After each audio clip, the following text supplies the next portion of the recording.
Good afternoon and welcome to Money Health TV. I'm your host, Jay Mattier. And I'm his sidekick, Robert Thomas.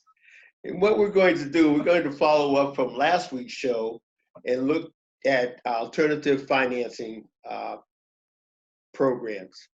Last week we touched on it, but this week we're going to actually share some information with you so that you'll be able to get a grasp on it. We'll also provide you some information on websites and different programs that we have coming up. First one we're going to talk about is factoring. And again, in tight situations, smaller businesses need to be creative. And I'm going to talk to you a very little bit about factoring. And factoring is where a small business actually sells their accounts receivable to a factoring company and gets cash flow immediately on those receivables that they sell to the factoring company.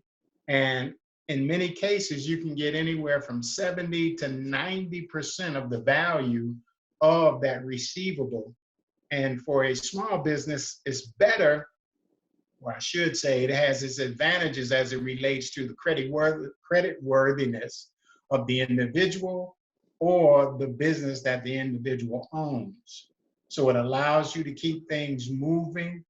You can draw down the money, and at the end, and when the money is collected by the factorer will return the balance minus their fee for actually factoring the dollars for the small business. So creative, more flexible than a bank, allows you to get cash flow immediately, 24 to 48 hours, and allows you to collect on those receivables prior to the 30, 60, or 90-day normal business course, naturally for a fee. But again, they look at the credit worthiness of the companies that, in fact, are being factored, if you will. So let's say you got a big contract to do manufacturing parts for General Motors. They would, in fact, take General Motors, check their credit, and they know who they are.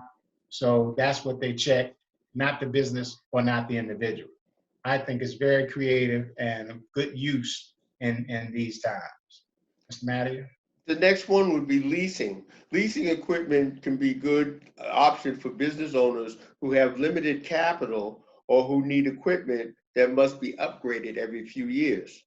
The primary advantage of leasing business equipment is that it allows you to acquire assets with minimal expenditures, therefore preserving capital for your business. Because equipment leasing rarely requires down payments, you can obtain the goods you need without significantly affecting your cash flow. When compared to business loans, leases can be easier to obtain and often have more flexible terms. Often lease payments can be deducted as a business expense, reducing the net cost of your lease. It's important to note, however, that lease finance is generally more expensive than bank financing. Okay, good. And another one is vendor financing.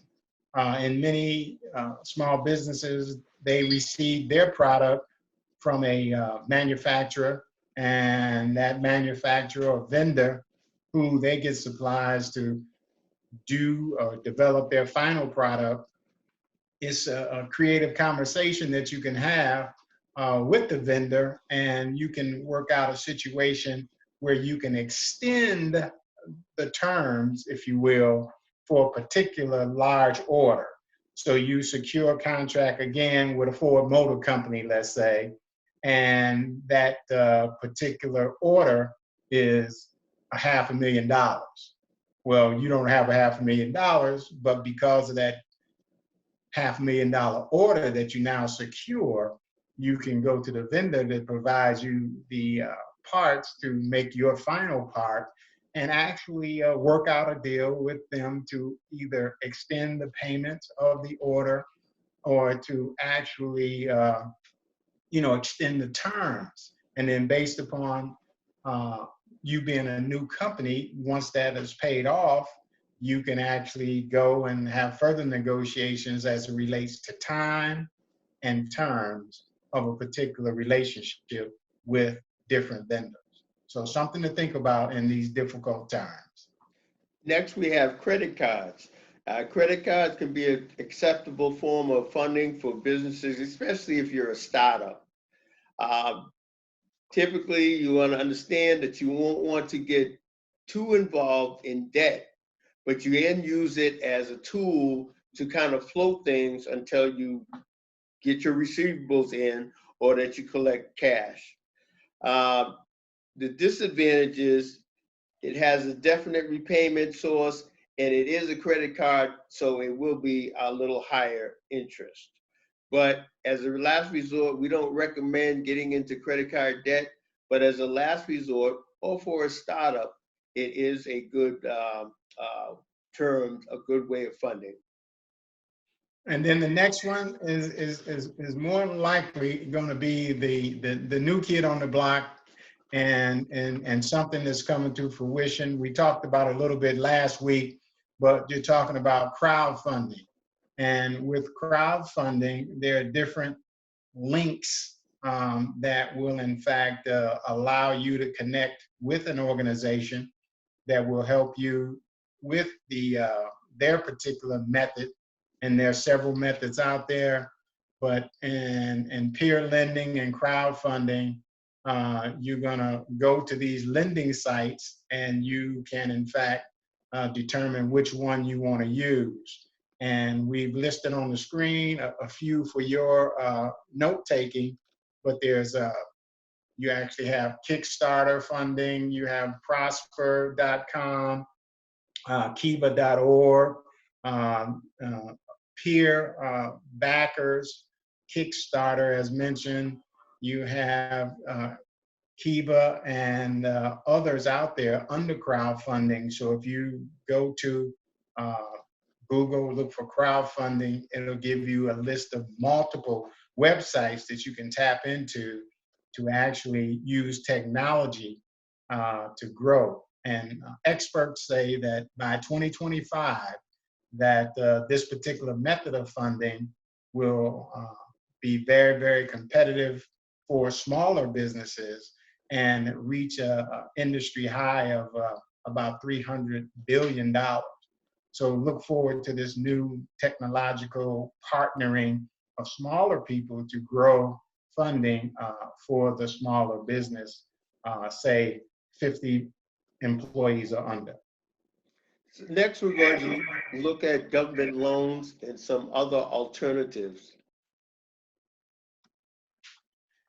Now, in this particular one, the local government has actually stepped up to the plate and realized that the broad, a wide range of definition of small business, less than 500, and that $38.7 million income revenue annually, again, is a great thing.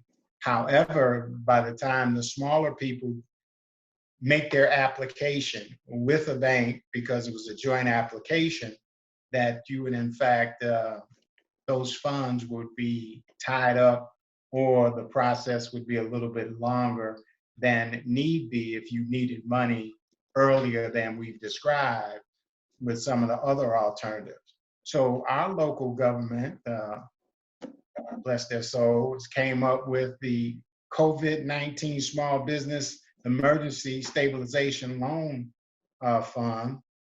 And it's Mecklenburg County has set aside $5 million for this particular fund.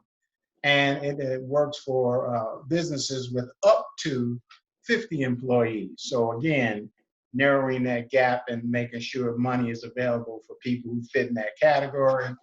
And you can borrow anywhere from $5,000 to $35,000 to cover normal operations for your business, like expenses, payroll, utilities, rent, and actual equipment that you, in fact, can lease as Jay defined, with less money down. The funds will be actually financed or amortized over a 10-year period and at a rate of 3%. And the application can be downloaded from MECNC, Mecklenburg short, MECNC.gov. Next, we're going to take a look at the Micro Business Stabilization Fund. Like Robert expounded on that, the PPP or the Payroll Protection Program, that money is already accounted for. And what we wanted to do is show you some other alternatives and some other programs that don't get as much recognition as the big ones. Also, Mecklenburg County has a Micro Business Stabilization Fund. It's another new program, and it's similar to the one, the COVID-19 Emergency Stabilization Fund, but it's for even smaller businesses, for more micro type businesses, for 1 to 5 people. The county has actually set aside $1 million for the community development block grant. And the funds for this program can be applied for in $10,000 increments. So loans up to $10,000. It can be used for things such as payroll, rent, utilities. And the loans have a maturity of 3 years at 0% interest. Now that is going to be key. Again, you can find this program on mecnc.gov. And another one that we found is not from the federal government, or it's not from local government, but it's one from a software company by the name of Salesforce. And they entitled their particular loan as a Salesforce Care Small Business Grant. And they are actually setting aside or committing $5 million,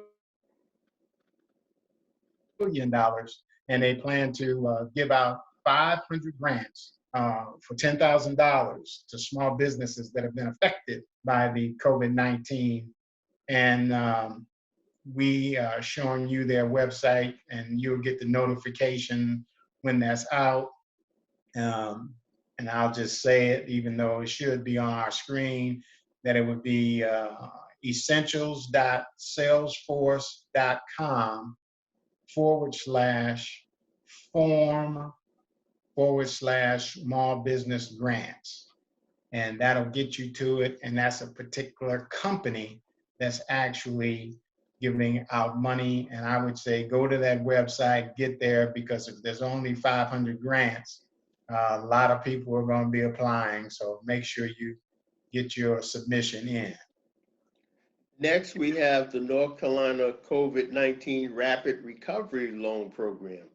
The Golden Leaf Foundation has set aside $15 million for a loan program designed for North Carolina businesses that have suffered from the economic loss because of COVID-19.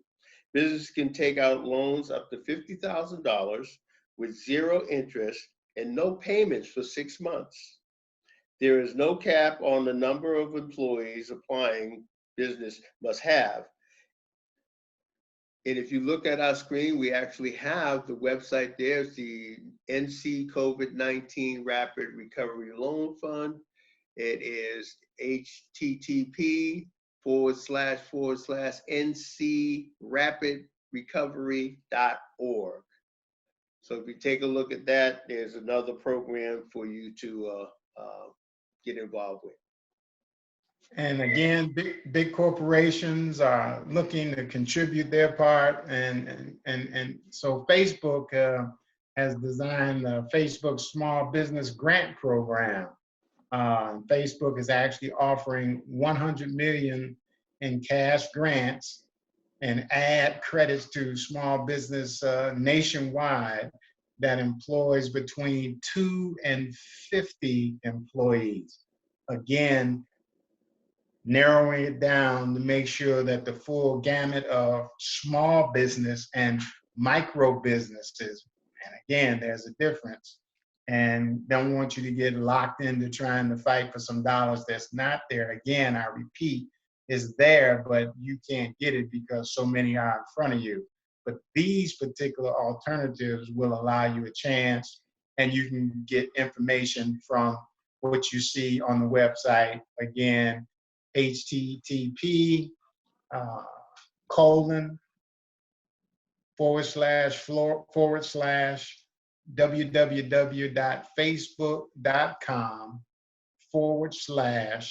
business.facebook.com/boost/grants/application-guide. I know it's a lot, and that's why we wanted to have it shown on the screen so you could jot it down and be able to recall this presentation and look at it, pause it, and make sure you get all the I's and dots and forward slashes in the right place. So Facebook is stepping up to the plate and working with smaller micro businesses to make sure they get assistance also. Next, we have Verizon Small Business Recovery Fund. Verizon has committed $2.5 million for a fund that will offer small business grants of up to $10,000. The program is especially focused on entrepreneurs, women, and minorities. Businesses can use the funds for expenses like payroll, paying vendors, and other expenses. The round one of this grant has already gone by, but there will be a round two. That's why we put the fund and the website up on the screen for you. You can actually go to LISC, which is www.lisc.org, and there will be a link to the Verizon Small Business Recovery Fund. So those are the typical alternatives that we have here, and we wanted to share with you. I hope that helps. And Robert. Yes, sir. Just closing out, well, I mean, how do you feel about this, and how do you feel about moving forward?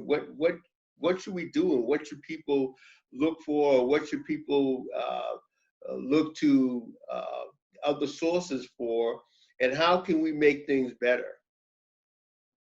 That's a good and powerful question, and I want to answer it with three comments. One being, what we've presented last week and this week are the traditional financing, and today more so the non-traditional, in that it's out there, but a lot of people don't tap into it. With these creative things in this particular time, it's very important to think out of the box. And one person told me that if you think out of the box, that means you put yourself in a box before. I'm telling you here and now, think out of the box all the time, be creative. And Mr. Mattier and I are going to be sitting down, hopefully with a couple of larger churches, and we're going to try to put together some creative financing where we, on a local level, can in fact assist in helping our people being, what should I say, affected or touched by this particular virus and this economic downturn that we're in, to be able to create our own lending institution or lending opportunity. And we have some creative ideas. Not that they're new, because as you recall, there was a great Black Wall Street in Oklahoma many years ago before, again, other forces, I'll use that since we're on national TV or local TV, actually destroyed it and broke something that was great, and kind of like limited our thinking in that direction. Well, we're not afraid these days, and we're going to go back in that direction, and hopefully locally be able to have some news for you in the upcoming weeks, where you'll be able to come to the local community partners, the churches, the retired individuals who are willing to put up money to be able to lend you money with a different criteria than many of the banks and many of the government programs. So we look forward to presenting that to you, where we use our creativity, our own investments, and some other tools of generating money to make it available to you. Thank you, Robert. Well, that's our show for this week. We will continue providing you with news, education, information, and conversation. So until next week, remember, your money health is your key to wealth. Until next week, goodbye.